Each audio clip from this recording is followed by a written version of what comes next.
It's not going to be, we got the recording going. Now I'm going to go here and here. And here. What happened? What happened to the logo, my dear? The logo got butchered by this. Microsoft in PowerPoint has some sort of web designer. But it's a negative. I'm not the, yeah, I'm just telling you. So there we go. So this is, we're going to try and focus here on really, the French call this prehistory, which if you think about it, is an oxymoron because if it's before history and you're talking about why isn't it history? Why is it prehistoire? But anyway, so what we have here is we're going to go through two of these. These things are ancient, beyond ancient. And the problem is there's no people around and no one knows anything about why they built these things. So everything is built on judgment or conjecture, that they think is right, but we don't know. And there's really not a lot of writing or anything. And so it goes. So this is a picture of this Gobekli Tepe. And Gobekli Tepe, that's the problem with this thing, it cut it off. Well, here's Turkey. Here's Turkey, and Gobekli Tepe is down here. If you can see you can see this, Bruce, I'm wiggling it. Yeah. So it's down here in southeastern Turkey, okay? Oh, okay. It was discovered, as we'll see, in like the 1990s. And the guy that discovered it spent, decades doing excavations and having ground penetrating radar and everything else. But as near as anyone knows, other than the caves at Lascaux in the Dordogne in France, people think the drawings there in the caves go to like 20,000 BC. Wow. So that's probably the oldest stuff that we have that we can point to. The problem with the stuff in Lascaux is it's just paintings. Okay, there's nothing. They've got pictures of the animals that were running around, and there was a big ice sheet there. It was an ice age in France when they were doing this. So that's the oldest, but this is the oldest that we know of that appears to be some sort of spiritual site. Okay, the conjecture is it was Lascaux. What? So was Lascaux. Yeah, well, Lascaux was probably spiritual too. But again, we don't know because no one's around. So here we go. Let me put this up here. So Gobekli Tepe, it's Turkish for potbelly hill, which gives you some idea. It's a Neolithic archaeological site in Upper Mesopotamia in modern-day Turkey or southeastern Turkey. It was inhabited from around 9,500 BC to 8,000 BC.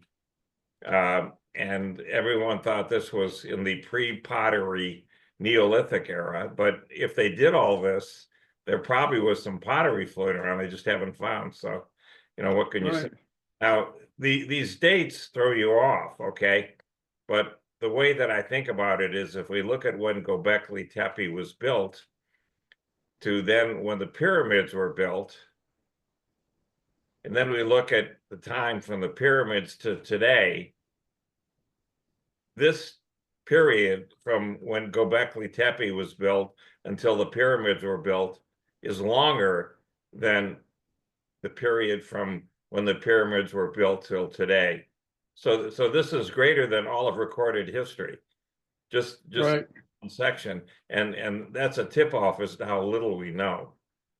That you could have that amount of time. There are these large circular structures, as you can see. You'll see there's all kinds of circles here, and they've only excavated a very small portion of it, 10-20% of this thing after 30 years. It's gigantic. It just goes on and on. But it has these stone pillars. There's some of these stone pillars here that you can see. Many of the pillars are decorated with all kinds of details. Oops, sorry. Or clothing, or sculptural reliefs of wild animals. The only problem is no one has any idea about what any of this means. They have these pictures, but yeah, they think that it's a religious site, but that's a guess, okay? There's a 15-meter or 50-foot high, 20-acre tell that's just covered with all of these things, and they've excavated, like I said, 2 acres, 3 acres of it. That's what they found so far, and so it goes. So we don't have a clue as to why did they build this place, and it's huge. The guy who found it, the conjecture was this appears to be the oldest permanent human settlements in the world. Okay, everyone else before then were hunter-gatherers. They were always moving from place to place. Maybe they're living in tents, living in caves, but they didn't have any permanent settlement. This looks like to be it. And this people think this might have been where agriculture started, but they can't agree on whether farming caused people to settle down or people settle down to farm.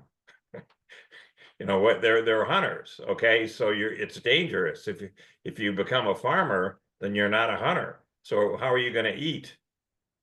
So there's a chicken and egg effect here. But there's no evidence here of agricultural cultivation, which is a key part of this. No one's found any things that look like fields or things that involve grooves where you could put seeds and grow something. Now, there's recent findings. So this was discovered in the 1990s, that suggest that there were some domestic structures there. This is recent. The guy who discovered it is no longer with us. He's passed on. And it suggests that not only were there houses there, but there was a lot of cereal processing, and there was a water supply, and there were tools that you would use in daily life. And so the problem with this site was it was deliberately buried. No one knows why was it deliberately buried. Okay, would you go out and bury the next town over? Why would you do that? But that's what they did. They deliberately buried this, so no one knew about it until this guy found it. And no one has any idea about these stone pillars, but they think that they're the world's first temples. But it is again as a guess. More than likely, there were roofs, but of course the roofs were probably made out of wood, and they've collapsed, or there's been slides going through here. So, and then they would have repaired them, but no one knows what's going on. So the architecture is similar to other sites in the vicinity.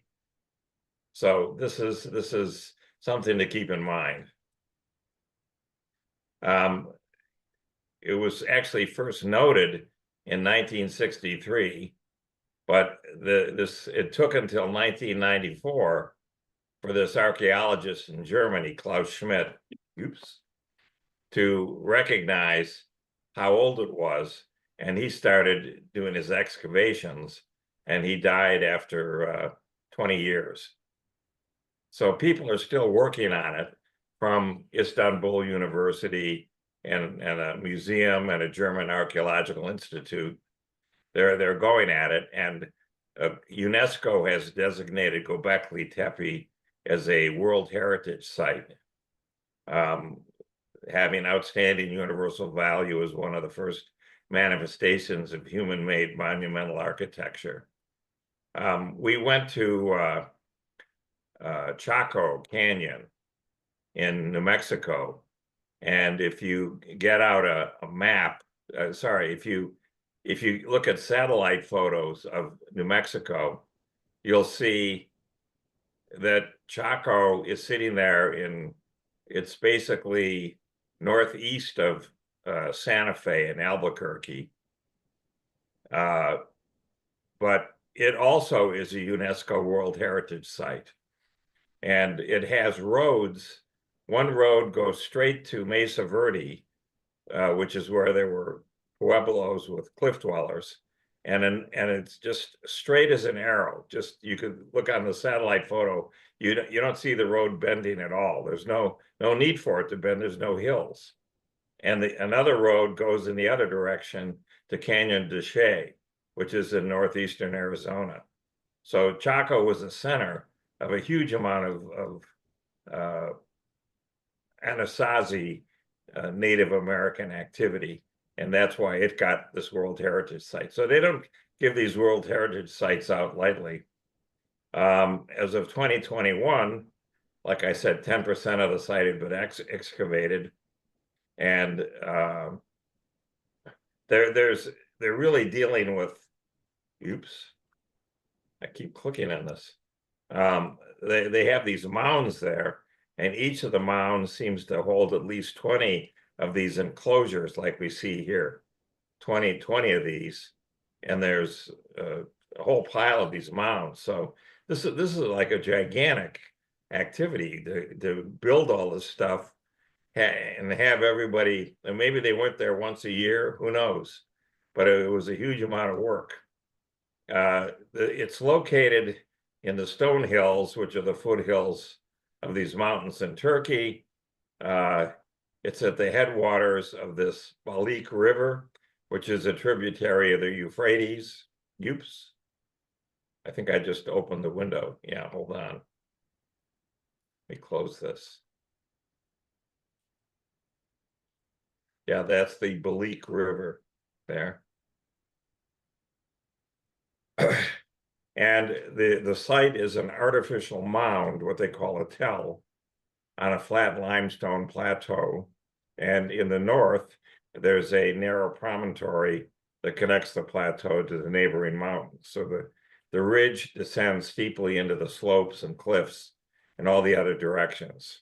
So when Göbekli Tepe was occupied, it was a lot warmer and a lot wetter than it is today. As you can see, it looks like a desert here.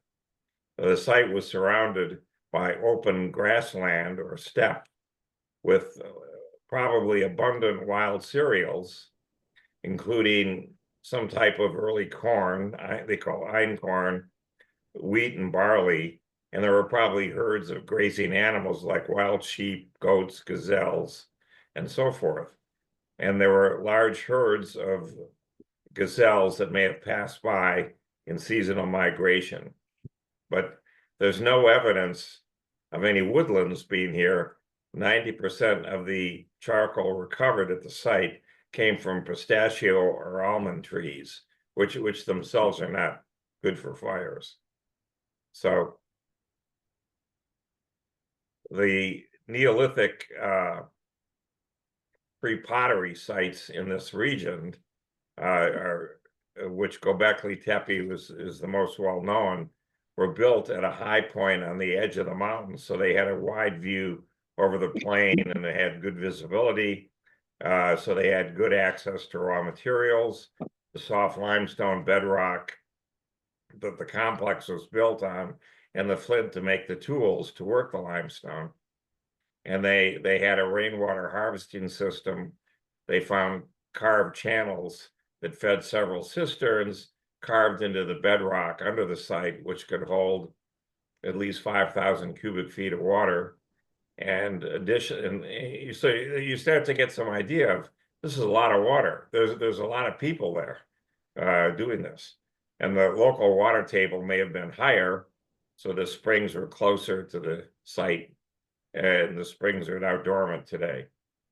So they've done all these excavations on the southern slope, the south and west there's a mulberry tree there that marks an Islamic pilgrimage. But the archaeological finds come across the entire plateau. So they're looking not only at Göbekli Tepe, but all these other villages that apparently were in their area. And they found a lot of tools, and a small cave was discovered in this western escarpment. And they found a small relief of a bovid, which was found there. And it's the only relief that they found in this cave. So this is not like Lascaux, where they had these incredible artists that were drawing these animals. This was it. So there was someone there who did one animal, and that's the end of it. So it was occupied probably from 9600 to 7000 BC. And at the end of the last ice age, this marked the beginnings of village life and produced the earliest evidence of permanent human settlements that are found on planet Earth. And they transitioned from hunter-gatherers to farmers, to agriculture. But no one knows exactly how this happened because no one's around. This was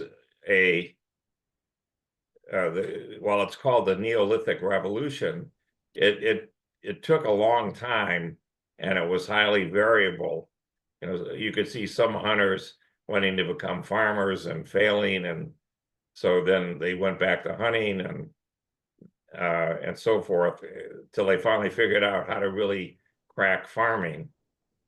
They had elements of village life 10,000 years before the Neolithic in certain places, and the transition to agriculture took thousands of years along with this. So it's a long, drawn-out process here. So the inhabitants of this were apparently hunter-gatherers who became farmers. They supplemented their diet with domesticated cereal, and they lived in villages for at least part of the year. The tools they use, such as grinding stones, mortars, and pestles, have been analyzed and suggest considerable cereal processing.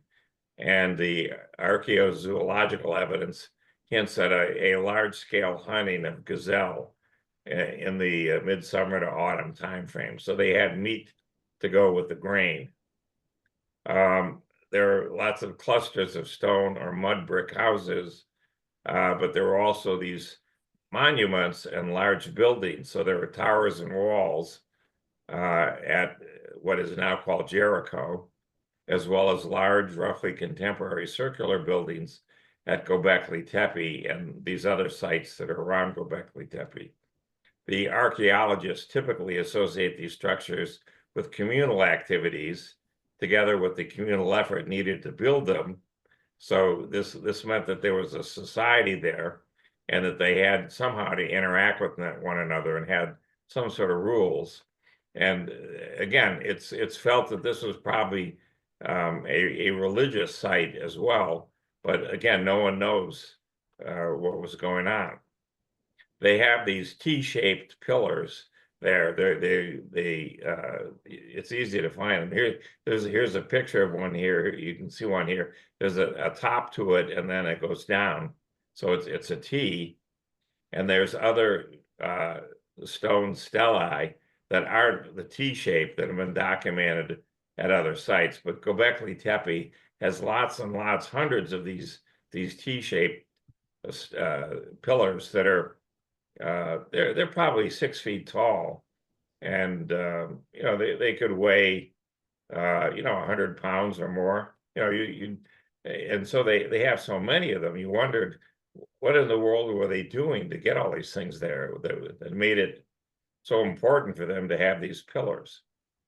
The earliest that they can find is between 9,500 and 9,000 BC. But then the site expanded a lot after that and remained in use until around 8,000 BC. And then it got buried. People left it.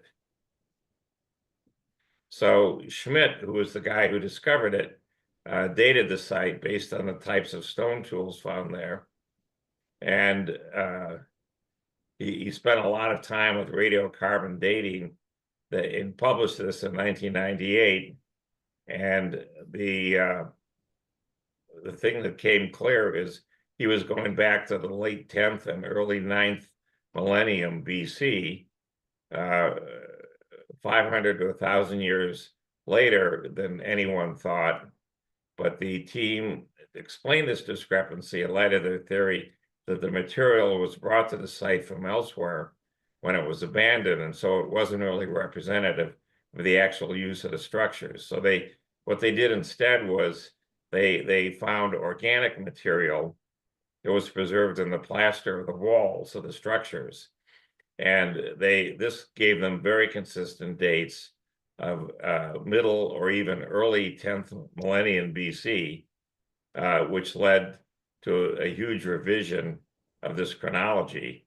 A lot of what's happened since Schmidt passed on is people have been, you know, saying a lot of stuff that he argued for was wrong, but you know, he didn't have the benefit of you know, an extra 10 years of going through the stuff. He took his best shot at what it was, and so be it. So here we are, 9,500 BC to 8,000 BC is probably when this is going on. Schmidt had a model with 3 architectural layers, and it's now been discounted. But he said the large circular enclosures were dated to the 10th millennium BC. The smaller rectangular structures and the site that was abandoned was in the 2nd layer, in the 9th millennium BC. And then after that is the final layer is everything up to today. And instead, what they now believe is there's actually 8 phases, and each of them is roughly 1,500 years, maybe more, that detail the history of the large enclosures and all the events that led to their alteration or abandonment and the evolution of the domestic buildings that were there. So here we go, phase 1, 2, 3, 4, 5, 6, 7, and 8. Phase 1 is the earliest settlement phase, 10th millennium BC. Phase 2 is the early 9th millennium BC, where there were a lot of enclosures taking place, walls erected, and so forth. Then phases 3 through 5, here they saw a lot of domestic structures erected, lots of construction going on. There's a lot of people here at this place, thousands of people. They're repairing stuff, moving stuff around, and so forth. Which gets you, and there were a couple of major slope slides that occurred, which ended up, you know, meaning that they had to repair a lot of stuff that they built. So then we get to phases 6 and 7, where they're gradually not building anymore. We're into the late to early 8th millennium BC, and they've really at this point packed it in. And at the end of this, there's just a few small habitation structures that were built. And what they're doing is they're burying the whole site. The whole site is over a period of time being buried. So that's a huge accomplishment. They have these large enclosures we talked about that were 10 to 30 feet across, 10 to 30 meters across, 33 to 98 feet in diameter. And they have these T-shaped pillars within the interior walls. They found 4 of these structures so far, which means they have at least another 40 to go. And they end up with they think 16 more, but I saw something that said it's actually much higher. And each of these is going to have 8 pillars in it. So there's at least 200 pillars, maybe approaching 500 pillars when all is said and done of these T's. So what in the world were they doing with these T slabs that were there that they thought was important enough that they wanted to have this place put together with all of these stone T's? No one knows about was there a roof there or not. If there were a roof, it's long gone, and it was probably made out of wood. And there's a lot of pictograms that apparently might be sacred symbols, but lots of pictures, reliefs showing mammals such as lions, bulls, boars, foxes, gazelles, donkeys, snakes, reptiles, and then insects and arachnids and birds like vultures. But having said that, that's it.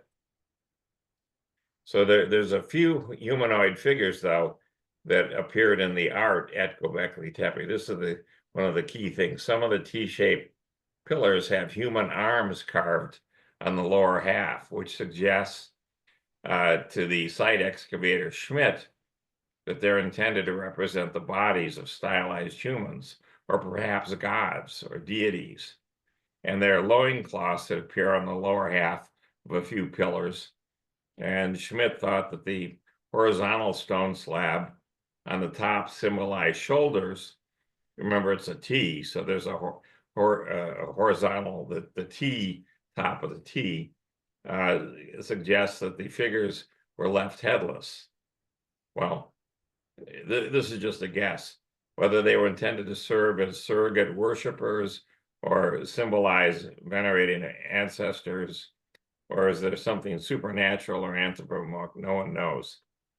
There are some floors that are made of terrazzo or burnt lime, and others are bedrock that hold a lot of the pedestals and so forth. And the later enclosures, instead of being circular, became rectangular, just for the obvious reason of making use of the space more efficiently. And this, that's pretty much it.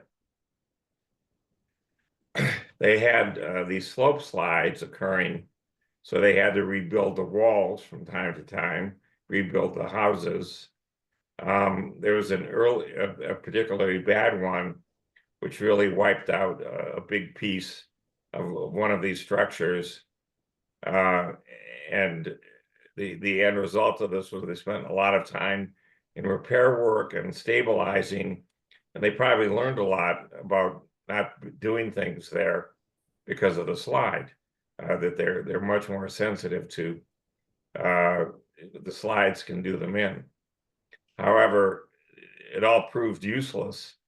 There was a second major slide, which was much worse than the first one, and really damaged a lot of stuff, and that was they just basically started to think, I think, about abandoning the site. The domestic structures, things that people would live in, just appeared to be round oval buildings or built alongside the big enclosures. So it looks like there was some meeting place in the big enclosures, and over time there was an increasing tendency to have rectangular floor plans in the domestic structures. There might have been some graves, and there's some fragments of human crania that were discovered there, but no one really knows what's going on. There's some other structures. So at the western edge of the hill, there's a lion-like figure that was found, and there's a lot of flint and limestone fragments that occur more frequently. And it was suggested this could have been a sculpture workshop, but it's unclear how in the world to characterize. There were 3 phallic depictions from the surface of the southern plateau, and they're near the quarries, making their dating very difficult. So there's also an incised platform with 2 sockets that could have held pillars and a flat bench, and this platform corresponds to the oldest parts of this tell. So it goes. So this is the plateau that Göbekli Tepe is situated on has a lot of erosion and quarrying from Neolithic time onward. There are these 4 10-meter long and 20-centimeter wide channels in the southern part of the plateau, which appears to be the remains of a quarry from which rectangular blocks were taken. This is the Romans were there, and they had a watchtower, so they came across that. But most of the structures seem to result from Neolithic quarrying, and the quarries were used as sources for the huge monolithic architectural elements packed right into the rock with detached blocks and then levered out of the rock bank. So the quarries were round workpieces that had been produced and were identified, and their status as quarry was confirmed by a 3-by-3-meter piece at the southern slope of the plateau. And there were 3 of these T-shaped pillars that had not been levered from the bedrock. So they were showing that was how they actually created these things. They went down to bedrock and then chiseled them out. So archaeologists disagree on how much labor was needed to construct the site. You know, there was they cited Thor Heyerdahl, who had looked at the Moa on Easter Island, and Heyerdahl estimated that moving the pillars alone had to involve hundreds of people. And so the reason for picking up on these moai is they're similar in size to these T-shaped pillars. So Göbekli Tepe would have probably had 20 people a year carving and 50 to 75 people a week transporting these things 15 kilometers from the quarry over to Göbekli Tepe. And then there was also a 1917 account of the construction of a megalith on the Indonesian island of Nias, which took 525 people 3 days. So these estimates suggest the site was built at Göbekli Tepe by a large non-resident workforce that was coerced or enticed there by probably a small religious elite. But others estimate that you might only need 7 to 14 people to move the pillars using ropes and water or other things. And so there might not have been as many people there as they thought. But that's all we know. So here we are. We have lots of flint artifacts. They discovered over 3,000 tools in 1963, all really made out of flint. Only a few were obsidian. And then they did a lot of excavation when Schmidt was involved to find another 700 tools that were retouched and having heavy-duty tools and microliths as well. So there were 7,000 grinding stones, which gives you some idea of how big this place is, and all used for cereal processing. So here's a picture in a museum of some of these pillars, because they don't want people grabbing these things, but you can see here's this T pillar. Oops. The T, this is the top of the pillar. Some of them go out much more, but most of them are just this far. So they're abstract shapes that you can see there's things that appear to be marked here, there, all around this thing, but no one knows. But they think that the pillars are anthropomorphic. So here's kind of a head and a body, but you don't have any arms or legs. And then we had these central pillars and so forth. So Schmidt and this other archaeologist argued that the variety of fauna depicted in the pillars means they likely do not express a single iconography, but that since many of the animals pictured are predators, the stones may have been intended to stave off evils. But again, this is just a guess. So there you go. Here's an example of what appears to be an elephant here at Gobekli Tepe. There's lots of these things running around, and they actually found a totem pole that's 6.3 feet tall and 30 centimeters in diameter, showing 3 figures from top to bottom: a predator, which appears to be a bear, or it might be a large field, with a missing head and a neck and arms of a human. Then there's another figure missing a head with human arms that appears to be male. Then there's a third figure with a head that survives intact. So snakes are carved on either side. So there clearly some mysticism, some spirituality. This is as good as we've got in terms of, what's going on. I'm going to do one quick switch here.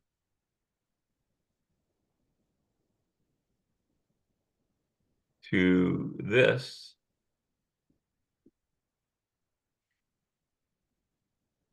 Okay.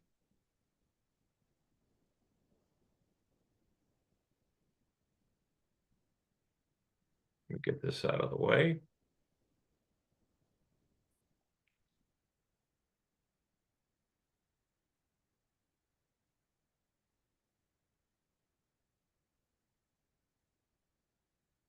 Okay, now we're going to switch to here's a map of Egypt here, and Nabta Playa is here's the Nile River, which starts way down here. It's someplace in here is Nabta Playa, so it's way away from the pyramids or Cairo or Alexandria or anything like that. It's just out in the middle of nowhere. But when you look at this, what do you see? You see these stones, and they're laid out in this circle, this pattern here. This is probably the first astronomy observatory that anyone ever built, is Nabta Playa. So let's take a look at this and see.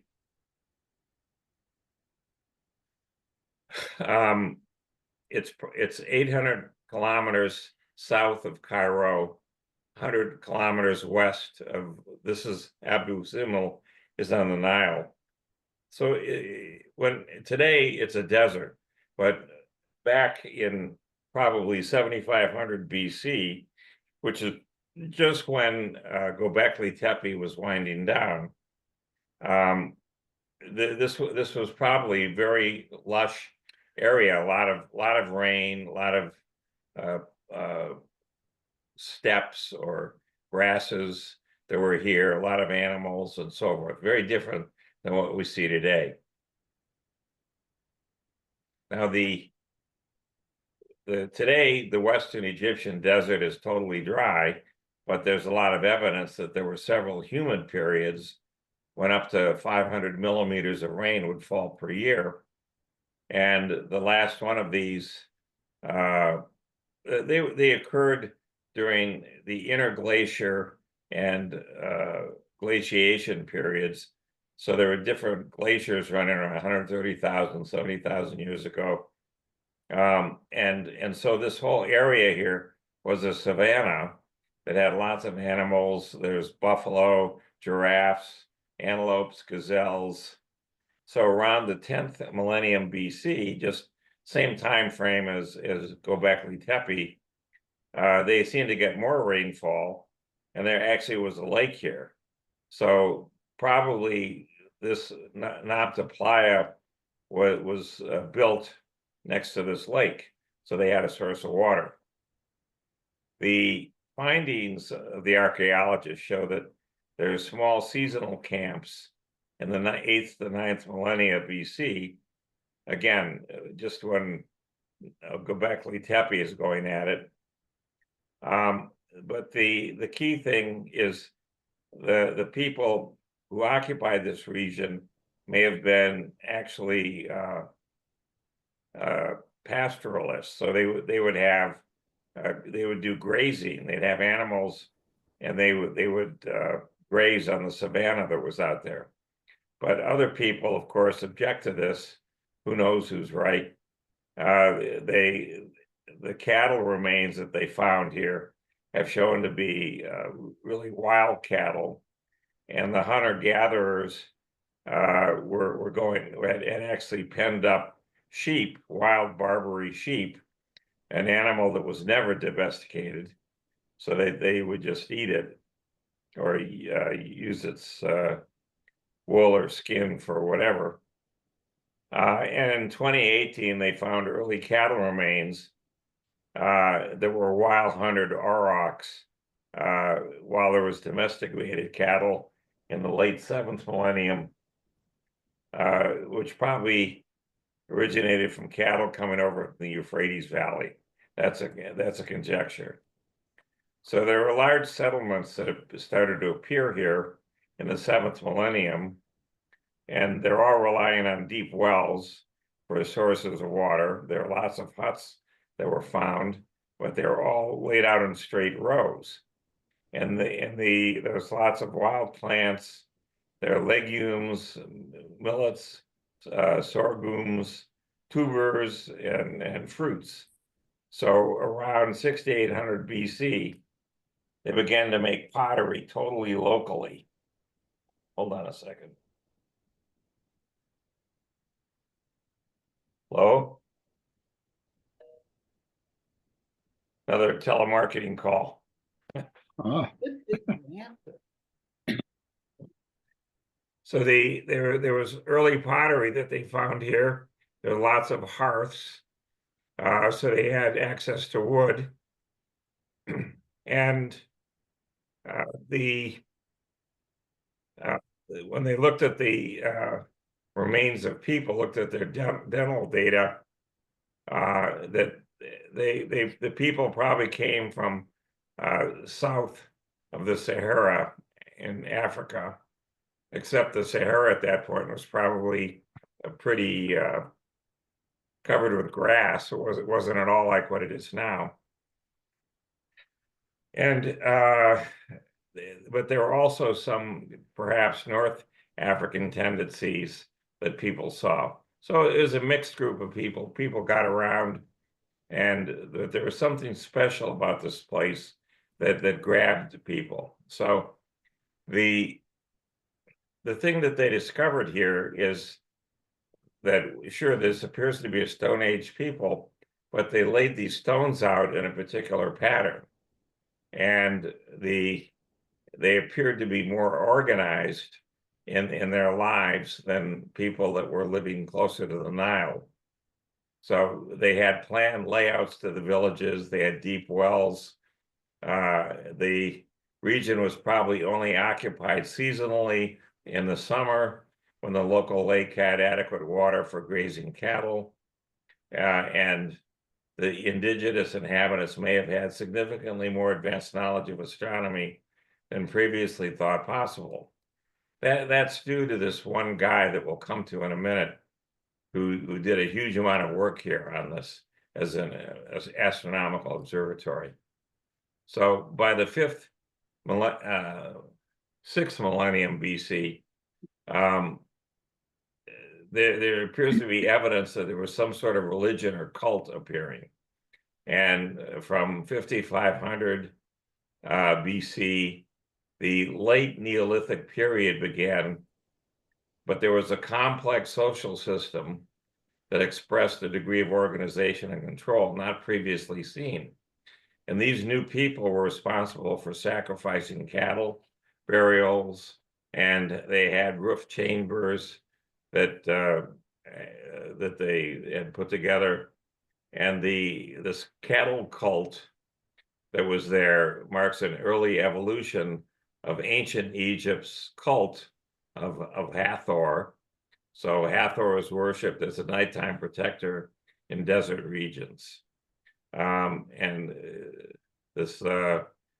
These two academics said there are many aspects of political and ceremonial life in prehistoric Egypt and the Old Kingdom that reflects a strong impact from Saharan cattle pastoralists. These megalithic stone structures that were buried underground, found in Nabta Playa, give evidence of what they described as the oldest known sculpture in Egypt.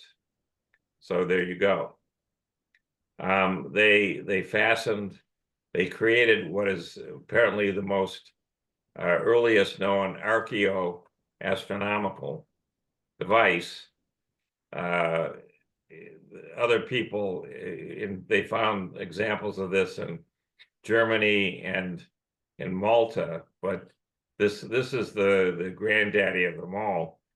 And the alignments of the stone could have indicated the rising of certain stars, and there could have been a calendar circle indicating the approximate direction of the summer solstice sunrise. So the calendar circle is actually a misnomer, as the spaces between the pairs of stones in the gates are a little too wide and the distances are too short. But again, this became a UNESCO World Heritage Site. And there was conjecture that these stones are somehow aligned to solar and to other stars as well. So here we come to this guy, Thomas Brophy, and he's the one who generated all this work. He started studying this in all kinds of different ways, and there's a line of 3 stones, and he believes that they represent the 3 stars of Orion's belt. And there's another 3 stones that also represent the shoulders and head stars of Orion as they appeared in the sky. Now, this is all true for the dates of 4800 BC, which shows how the sky moves long term. And he proposed that the circle was constructed using roughly the later date, 4800 BC, and the dual date was a representation, there was a conceptual representation of the motions of the sky over a precession cycle, which is incredibly sophisticated to come up with this. So near this calendar circle, which is made up of these small stones, so like these small stones here, the southerly lines of these megaliths, he argued, align to the same stars as represented in the calendar circle, all roughly in 6270 BC. He had access through computer software and was able to line this up with all kinds of stars. And this apparently, the best match he came up with was the 3 stars in Orion's belt between 6400 BC and 4900 BC. And this matches the radiocarbon dating of some of the campfires in the area. Now, the other thing that he did was he started really digging into this. He spent a lot of time, 20 years on this. This is just a summary of this. And the claim that these things aligned with Sirius in 6088 BC. He can be that precise because he's got the astronomical software that can track what the stars would look like from Earth. So the alignments dated to 6270 BC, and these dates are about 1500 years earlier than what anyone ever thought of was going on here. The alignment with Sirius was originally proposed by some other people, and he stated in 2005 that the megalithic orientations on the star positions were in error, and because he had better software, you could see that Sirius actually aligned around 6000 BC, and 6088 BC Sirius had this declination 36.51 degrees, which exactly hit the sea line, but the dates proposed by Brophy were felt to be inconsistent with the archaeological evidence, and the inference in the archaeoastronomy must always be guided and informed by the true facts of archaeology, especially when there's a substantial field work that's been performed. There's a lot of people that have gone to this place in Egypt and done excavations there. It's a very popular place. So the sea line of megaliths consists of stones resting on the sides and tops of dunes, and may never really represent an original set of aligned states. But Brophy disagreed, but he was criticized, and he wrote a book in 2002. I got this one book here. It's called the Origin Map that he wrote, the Origin Map, which we're going to come to in a second. That there was a representation of the Milky Way as it was in 17,500 BC, and there are maps of Orion at 16,500 BC. So these extremely early dates, as well as the proposition that the nomads had contact with extragalactic aliens, are inconsistent with the archaeological record. Yeah, no kidding. When you have these aliens there, what's going on? Now, they proposed that the area was first used as a regional ceremonial center around 6100 BC to 5600 BC, and people came there to gather and so forth. A lot of cattle bones, and cattle were normally only killed on important occasions, so they were feasting. But around 5500 BC, a new, more organized group began to use the site, burying the cattle in clay-lined chambers and other things. And around 4800 BC, a stone circle was constructed with narrow slabs, approximately aligned with the summer solstice near the beginning of the rainy season.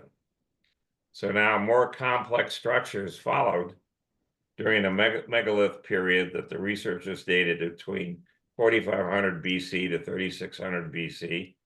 And using their original measurements and complicated by space satellite imagery and GPS measurements, they confirmed that these stones here were possibly aligned with Sirius, Arcturus, Alpha Centauri, and the three stars in the belt of Orion.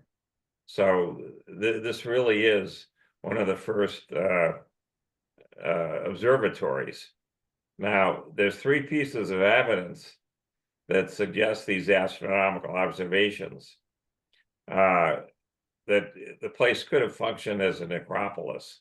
There's a repetitive orientation of the megaliths, of the stelae, the human burials, and the cattle burials that reveal a very early symbolic connection to the north. Second of all, there's an orientation of the chrome attack mentioned above. And then the third piece of evidence is the 5th millennium alignment of the stelae to these bright stars. The stars in Orion's belt are gigantic, really bright stars. Now it gets even more crazy. They conclude their report by saying the symbolism embedded in the archaeological record in the 5th millennium BC is very basic, focused on the issues of major practical import, the nomads, the cattle, the water, death, the earth, the sun and stars. But in 2011, another team of archaeologists excavated a series of pottery from Nabta Playa, which represented the earliest phase of ceramic production in the Sahara region, and were described as relatively sophisticated bowls decorated with a toothed wheel. And also they argued that the pottery from the region had an important role in shaping the cultural development of the Eastern Sahara during the early Holocene period.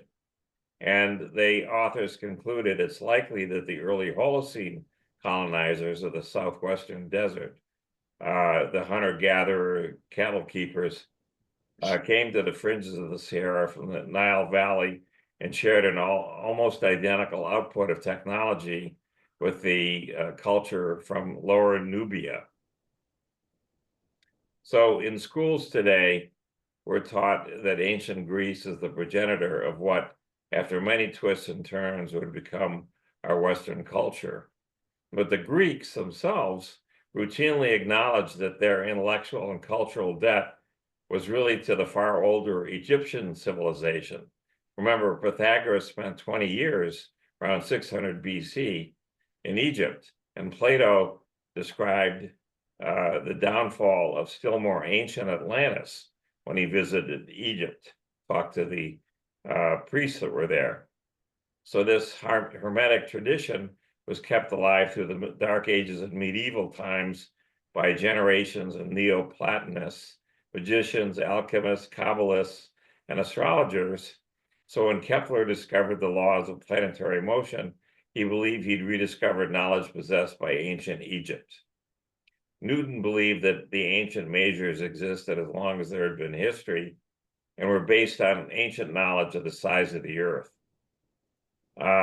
Brophy corroborates this other guy, Robert Bauval's Orion correlation. If you look at the three major pyramids in Giza, they appear to be aligned exactly the way the three stars are in the belt of Orion, but at around 8,000 BC, not today. They have to go back in time. And this suggests that somebody really knew what was going on and probably could have gone back to 16,000 BC and done the same sort of stuff. So they have a lot of incredible knowledge of astronomy, but you have to be looking for it. You have rows of these megaliths in the stone circle, and this Brophy went ahead and claims that they're encoded in three different ways. One is they're pointing to the stars in the constellation of Orion. One is they're not simply pointing at them, but they represent the distance from Earth to these stars. Figure that out. And then finally, he has some of these stones which he claims suggest how fast these stars are moving in the belt of Orion. So he's got 5 stars here: Bellatrix, Betelgeuse, Aldetrac, Mintaka, and Elnilani.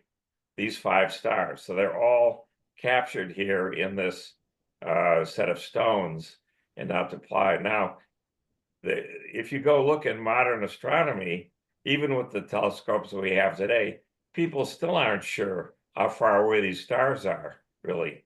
So the estimates that are here appear to be well within what we think they are today, which is mind-boggling. How in the world could they know? It's one thing to point at the star, but to know how far away the star is and how fast it's moving on top of that is just incredible. And then to further compound this, there appears to be in these stones the outline of the Milky Way galaxy and another one showing the outline of the Andromeda galaxy. Well, even today, we're not sure how the Milky Way looks. We have some idea about Andromeda because we can see it. We're outside of it. The Milky Way, we're in it. So it's tough to really get a read on how Milky Way exists.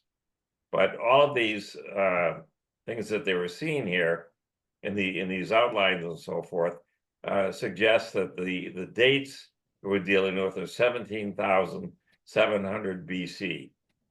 So way before Gobekli Tepe. Now, here's the most the stuff where he really goes over the edge. Africa has lots of black people in it. And the headwaters of the Nile are a set of mountains called the Mountains of the Moon. And as always, water runs downhill from there to form the Nile. Now, these races that were there in this Mountains of the Moon, some people believe they moved out of Africa and went ahead and settled the rest of Earth. And that appears to be backed up by not only human records, but archaeological, geological. They've done DNA sequencing and looked at the climates. So it appears that the blacks came down out of these mountains and settled Egypt. And so therefore the original Egyptians were black before the pharaohs took over. Now this is highly attacked by the Egyptians because the Egyptians say we're white, we're not black. But that doesn't mean they're white today, but they're saying that the original Egyptians were black and somehow they got supplanted by these whites. And that's the crux of it. So this just shows you where this thing takes you in all of this. The early black culture was known as the cattle people. They not only domesticated cattle, but they had a significant grasp of astronomy. If they could figure out how far away these stars were and how fast they were moving, they're off the charts in terms of astronomy. There were lots of rock art that they created. They had trade routes all over the place through the middle of Africa and up to the Sinai. They were quite spiritual and they had occult ceremonies, is what is believed. And they constructed this stone calendar circle and the megaliths there in Nabta Playa, which is reminiscent of Stonehenge, but it's much, much older than Stonehenge. So these star people, as the true founders of ancient Egyptian civilization, this book that he wrote called Black Genesis completely rewrites the history of world civilization, placing Black Africa at the center of mankind's origins. And of course, this does not play well with lots of people, but it's what he came up with. So that's it. That's our little snapshot of prehistory. And any questions, comments? Oh, It's so far back, no one knows. yeah. But and there's no one around you can ask. There's no Rosetta Stone. There's no anything. Okay, so one day that'll be us. We'll be the ones that'll be saying, "What did they think?" And no one will have an idea. So, But it seems to be really becoming clear that we're talking about much vaster spans of time than we had any idea yeah, about. Yeah. yeah. The- No, like on Wall Street, long term is after lunch. So But that human beings were traveling in the area, they were documenting things, they were. they clearly had language. They had probably some notion of spirituality. and They had a way to mathematics. organize society so that they would be able to do these things and share the tasks. So some people would do this and some people would do that, and it's amazing. But we were here or other, creatures were here for Yeah. far longer than we Yeah, normally, yeah, give any credit to it for, and it's, I That- think we've had waves yeah, there's of, different groups, so I came across a group that was probably in Europe someplace, and they painted their faces red, and they went into heavy-duty meditation. Hundreds of people, okay, going into heavy duty with their faces painted red, and no one knows why they were doing this. But there was something there that they all collectively could do by all being in meditation. So we just know so little. yeah, I just thought it was worth trying to capture some of these things so you could see really it's all conjecture as to what there's something that was going on, and once you leave that and say what was it, you're guessing. So but it was clearly conscious, it was clearly, it was definitely a kind of science and a kind of yeah, mathematics that they were making calculations with. And I think they knew that we traveled around the sun and that, it wasn't all, 2 blocks away in the dark sky. I think they had it, as we're well, saying. it makes you think a someone sense came of- from Sirius, Right. from Orion's belt and visited, and who knows who else visited. So And we're, well, one of the dimensions that the Western approach doesn't look at, and this was brought out by my brother, Ron, is that you could go back in meditation and watch these things, see right, them, right. There's a whole dimension of understanding that's missing in the Western approach to understanding reality. Yeah, it's always said in physics that one good observation kills 1,000 theories. Yeah, right. But yeah, but just think of the observations that you have when you're in deep meditation. Right. Right. No, that was I honestly never discussed this with Ron, Gobekli Tepe, where there were other things we were talking about. We never hit that. We just ran out of time. Yeah. So, but did he ever talk about it to you? No, Yeah, no, he talked about other things with me. I mean, the biggest thing, there was a spiritual side of his insight. Like he could look at somebody's mind and he could tell what happened in their previous life. right. Just like it was blatantly obvious right up front. He could tell Sure, sure. why they were the way they were this lifetime because of their history. I mean, it's kind of like, wow, and that was normal for him. He does, he just looks at somebody's mind and sees these things. Right. I mean, he said he wanted to keep it private because he didn't really want to talk about it, but he did talk to me about it. And so that there's a level of insight and awareness Sure. that comes from somewhere else, right? Yeah, yeah, And it wasn't just his practice, like it was like he was a very ancient soul. So a lot of these things came from previous lives. right. But these are dimensions of understanding that the Western mind, I mean, this is one of the problems I have with the concept of free will. It's like doesn't explain anything. It's just a concept that throws a monkey wrench into everything. Sure. But anyway. Yeah, yeah. Well, okay, that's it for All tonight. righty. We'll see you Great, next week. guys. Good luck, All right. Marjorie. Ben. good to see you. Bye-bye. Okay, bye.